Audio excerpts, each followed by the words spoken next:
this is an opportunity for us to have comments, questions. I would like to ask you to raise your hands. We have roving mics coming. And if you tell us your name and institutional affiliation, and to allow several people to have a chance to contribute, maybe ask you to be relatively brief. I see the first hand up here. Can you hear?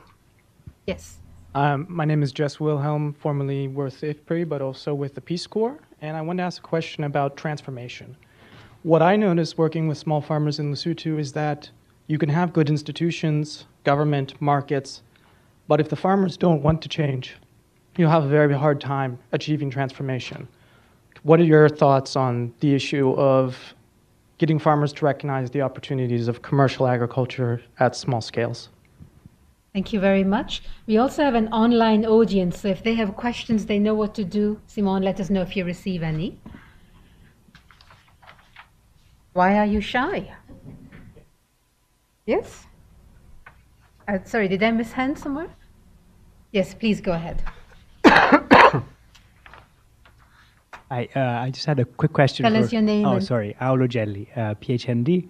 Just had a quick question for Khalid in terms of thanks for the great slides and thanks to all the presenters for a great presentation. I was just wondering in terms of the startup investments and the running costs for something like ATA, just simply in terms of where is the investment coming from and what kind of investments are we talking about? Thank you. Thank you. We have online audience question. Our online audience is much more vibrant than the people in the room. Simone? This question comes from Penny Davies with the Ford Foundation. She says there is growing evidence that significant deforestation in large forest blocks in the Congo Basin and the Amazon is impacting rain-fed agriculture in sub-Saharan Africa. In many cases, this deforestation is driven by food security policies to expand the farm frontier. What policy and program options does the panel recommend? Thank you. And we have one hand over here.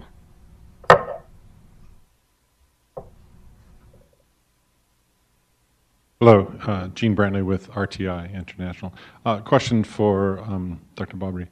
I noticed in one of your slides that we were trying to read in great detail that the household irrigation agenda seems very small. And the one activity you had up there that was on household integration seemed like it was stopped. Or at least slowed. So I'm wondering what kind of difficulties you've experienced in getting that agenda moving. Thank you. Let's take this first set of questions. And as we turn to you, I would also suggest if the panelists wish to also pick up on each other's points and also reflect on what you heard from the other presenters, feel free to do that too. Because I'm just also looking at you, Jonathan, in terms of some of the experiences and lessons coming through. Why don't I begin in the order that we had started? Jonathan, if you wish to pick up any of the points, and then we'll just go down the table. Sure. Let me react to a couple of the questions. I won't try to answer each one because some of them were quite directed.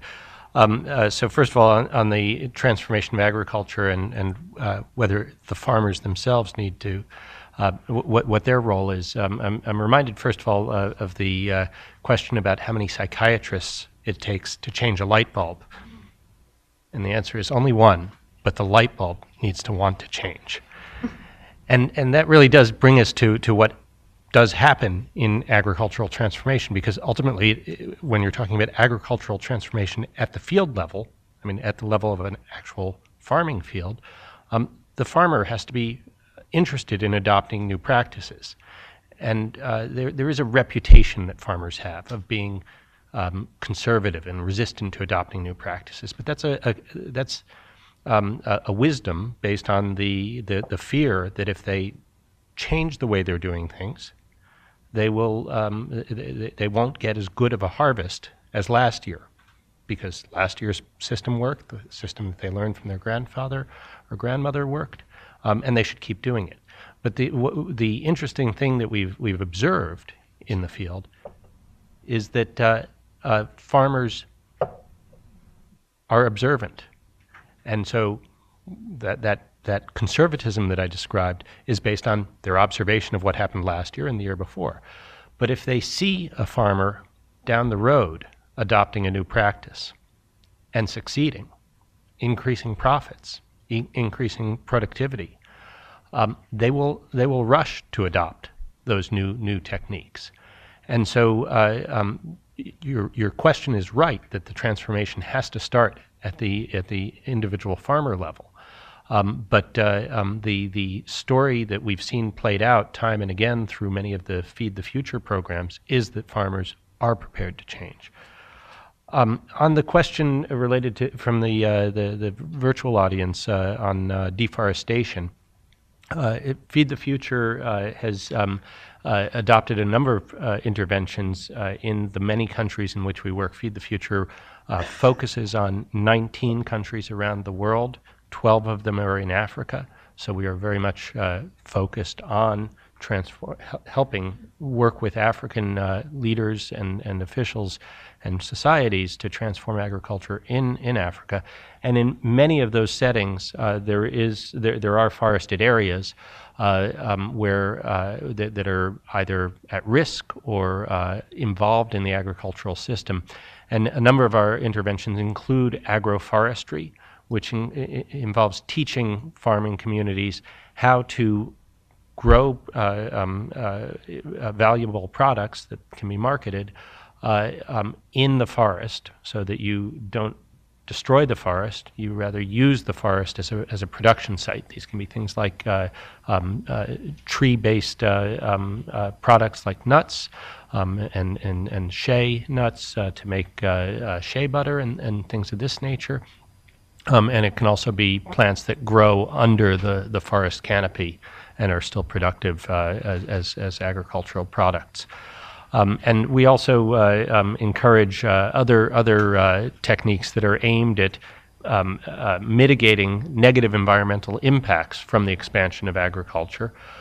So these are techniques like no-till or low-till agriculture, more broadly labeled conservation agriculture, where we attempt to preserve the natural environment or minimize the release of methane that you get from tilling or other potentially negative environmental impacts of farming while increasing productivity.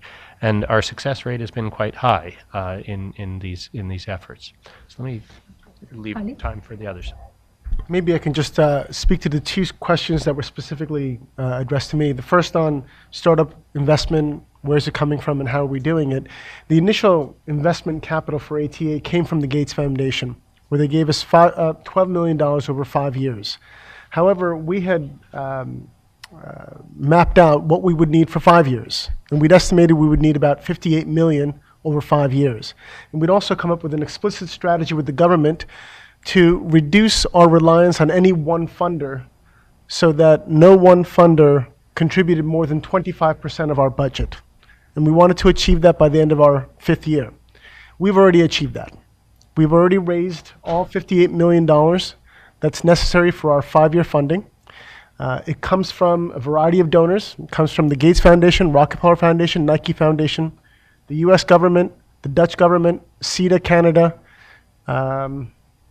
UNDP, and the World Bank. So we have a combination of bilaterals, multilaterals, and private foundations. We've also been working with many of our partners who are taking the lead in implementation, supporting them in mobilizing funding, and then channeling that funding through us, because we have a unique procurement and financial management system that, although we are a government organization, we have a procurement and finance process that is best in class when it comes to not using government systems. So we were able to come up with a procurement and finance system that was agreed by our donors, so all money goes through this process. And as a result, although our 5-year budget is $58 million, this year in the Ethiopian calendar 2006, what's called, which 2013, 2014, our budget this year, or the amount of money going through ATA, is $22 million just this year. So we've done quite well in making sure that we have the financial capability not only to run the organization, but to support our partners in implementation. When it comes to household irrigation, there are about 5 different things that we're doing simultaneously. The first is the mapping, the groundwater mapping to understand where groundwater exists in the country, because at the moment it is hit or miss. Farmers drill, and if they get water, great. If they don't, they move to another site and another site. So the first thing we wanted to do was that mapping. The second was to establish some standards for the types of pumps that are coming into Ethiopia and are being produced. Last year there were 32, I believe, different types of pumps that were imported. Many of these were imported with no spare parts, no maintenance, and instructions in different languages.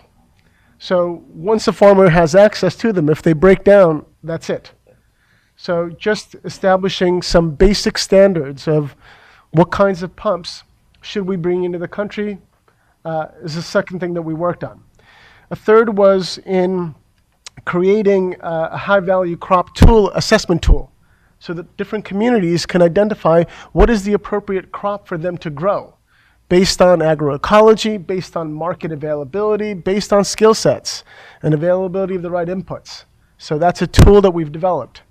And then finally, bringing all these into a particular local community. So identifying with the World Bank through the AGP program, specific communities that were ready to use the tool, that had the right private sector partners that could do the aftercare support for pumps, that had extension services, and actually implementing this.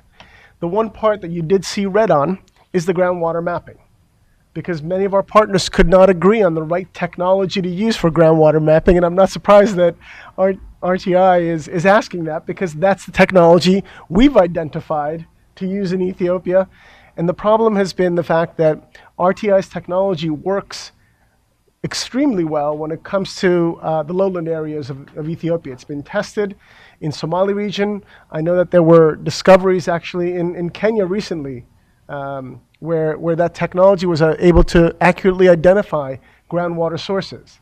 Some experts at our partners had concerns that this technology might not work in the highlands. So we've been trying to make the case that let's at least do a pilot and see if it works, and then we can move from there. But that's the one that you see red. And it's not because it's not happening, it's because it's 6 months overdue. We had set a date on which we wanted this to get up and running. We are well past that date. So we have a red light that says we've got to do something to draw attention to the fact that we are behind schedule. Thank you, Khalid. Yaya? Thank you. Let me take the first question about the conservatism of farmers. Farmers could be conservative, but one thing that has always worked is that they are also very intelligent people. In those days, there used to be what is called adaptive research, which are done on farmers' plots. When we went out and you asked 10 farmers who wants to try this, most likely 8 out of 10 will say, we don't want to chance it. The 1 or 2 that tries it, after the first year of success, all the others will come in and bring some more. So it's a question of approach, it's a question of presentation. And once it works, the other bottleneck will be what happens if there's excess production. If there's no way to utilize it, then you have a discouragement and abandonment of that project. So then you must always be one step ahead to make provision of absorbing excess produce. And in the past, government used to come up and be the best buyer of anything. But it's neither here nor there. It's better if it is a private sector that picks it up. And that brings us to the issue of modern agriculture. There are thousands, hundreds of thousands of young people out there that may not necessarily plant, but they can take the produce and add value to it for use. So we are looking to that aspect that Shen talked about of having young, vibrant farmers that can make things work. On the question of environmental degradation as a result of Good. I think one thing that is very critical is that for Africa, there's need to intensify what farmers are doing, make them more efficient, and provide all the necessary ingredients that will make them work better and have better yield and better life. For instance, you can reduce deforestation by going back to mixed farming, whereby you can use your liters of cow dung, chicken manure, and so on to generate methane and use it for cooking. That takes you away from deforestation. You can use solar stove. In fact, I have a very interesting story about that. Some 5 years ago, 6 actually, in the 7th year in Rome, it's about 9 years ago, there was a solar stove and baking machine made by a Nigerian.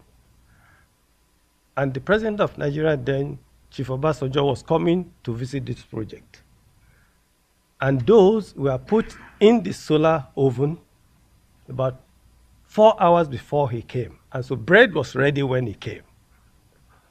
But because there's no flame, when the bread was brought out, I was next to him, and he was just going to get hold of it. I said, "Sir, that thing is hot." He ignored me. He got it and he dropped it. And of course, nobody could laugh, but we all chuckled. Now, the truth of the matter is, sunlight is there 12 hours every day throughout the year. We can reduce the use of firewood by using solar.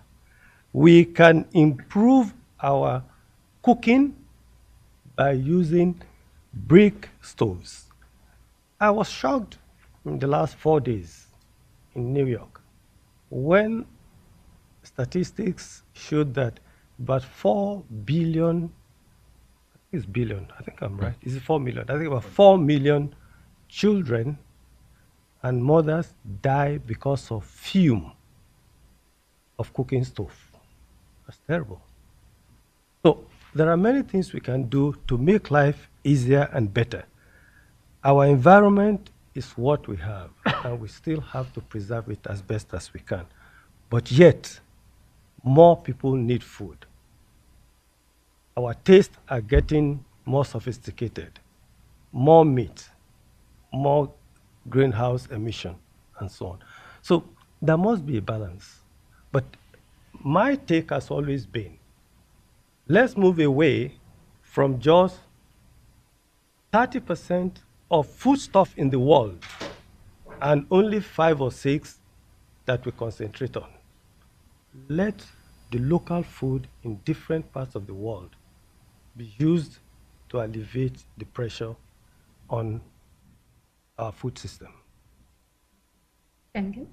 Well, very briefly, I think about 40 years ago, TW showed a Nobel Prize laureate said that smallholders, farmers are efficient. Basically, he said that the farmers are smart, but they cannot reach their potential because of various constraints, policy constraints, infrastructure, access to education. So that was his argument. I think today that argument is still right. I was in India many years ago. These farmers in Punjab would go to the Punjab Agriculture University to talk to scientists. What good seeds do you have? Can I help you to try? So farmers are not stupid. They are conservative. They are risk averse because they face certain constraints. Now, on the deforestation, I think the best solution is sustainable intensification. We have to intensify the current production, current land we use for production, increase the yield of the existing land instead of moving to forestry land. So that's the best way we should do. IFPRI actually identified this as our future research topics. So yes, indeed, sustainable intensification is a solution to avoid further cut of forestry. Thank you very much. Oh my goodness, I'm well aware that we are over time, and I think we do need to come to a close. If I do the following, I allow 2 or 3 of you just to make 1-minute comment statement, and we leave it to the audience our speakers to just listen to them, and then we come to a formal close. Karen, please go right ahead.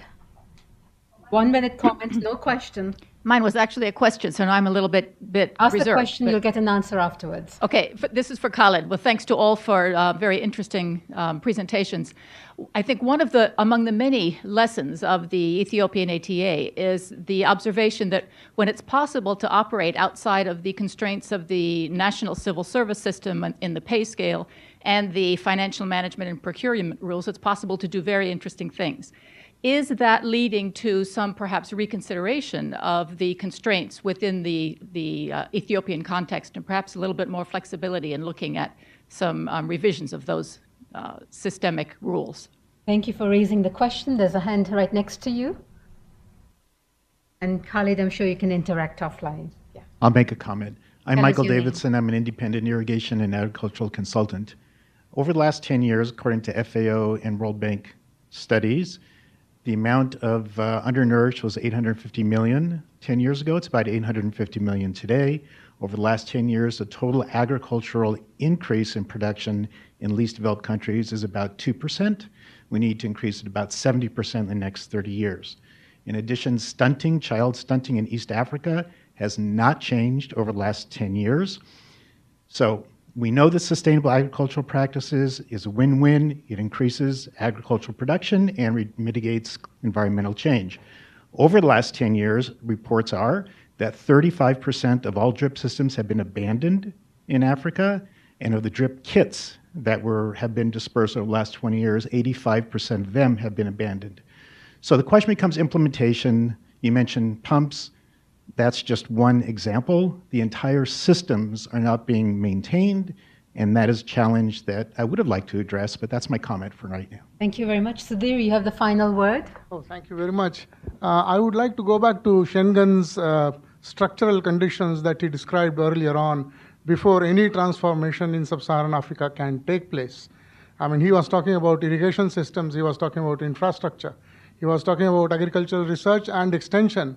And these 3 or 4 items were in place in 1956, 1962 in India before the Green Revolution could in fact come in and be successful. I would like to ask the panel if either the Ethiopian or the Nigerian infrastructural systems or irrigation systems or agricultural research and extension systems are as good as that. And above all, whether FTF realizes that these constraints will be perennial for some time to come in sub-Saharan Africa, and how do they expect to override these constraints in order to make FTF successful? Thank you. Thank you. Our speakers, I will ask you, please just give a very short response, and there's a chance to interact afterwards so that we are able to wrap up in time. Why don't I begin with coming this way. Schengen, any final word, any final comment? Well, I think the capacity for Africans to take over from the agencies like ATA will be so crucial. I think as donors, as development agencies, we have built the hospitals, we have built the railroads.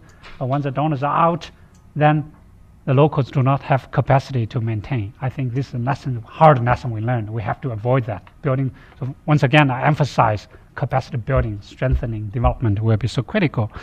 I think that's the response I have. Thank you. Yaya, any final words? I think the world has come to realize one thing. We all have to work together.